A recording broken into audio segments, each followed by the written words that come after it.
সর্বপ্রথম যে বেদাতটা চালু হয়েছে সেটা হচ্ছে জুমার নামাজে দেরি করে আসা।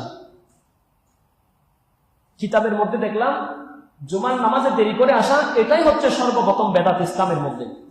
কারণ সাহাবায়ে রাসূলুল্লাহ জুমার দিনটাকে এত বেশি মহান মনে করত যে কিতাবের মধ্যে আসছে সুবহে সাদিক ফজরের আজানের আগ থেকে তারা হারিকেল নিয়ে রাইট নিয়ে মসজিদের অলিগলির মধ্যে, জামে মসজিদের অলিগলির মধ্যে হাঁটতে শুরু করত।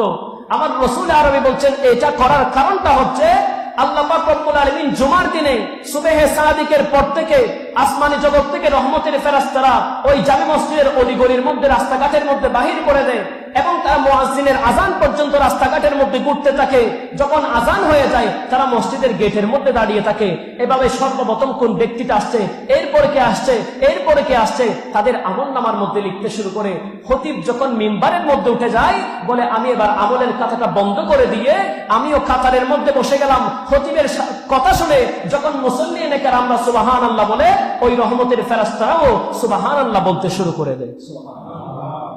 তাহলে আপনি কোন আমল থেকে গেলেন? জুমার নামাজ। এটাকে কি বলেছেন? গরিবের হজের দিন বলেছে না?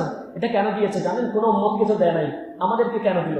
কারণ রাসূল আরবি সাল্লাল্লাহু আলাইহি ওয়াসাল্লাম জানে যে এই উম্মত অনেক গরিব হতে পারে, উম্মতের মধ্যে অনেক গরিব থাকতে পারে, তারা হজ করার সামর্থ্য রাখতে পারে না, অনেকের টাকা পয়সার সমস্যা থাকবে, পাসপোর্টের সমস্যা থাকবে, ভিসার সমস্যা থাকবে, শারীরিক অসুস্থতা থাকবে, মক্কা মদিনার জিয়ারত করতে পারবে না।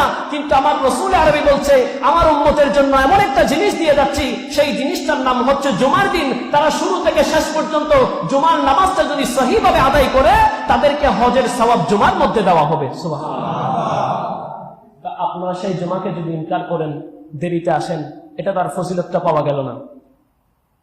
আপনাদের এলাকা থেকে একটা দাওয়াত এসেছে উরুসে আলা হযরত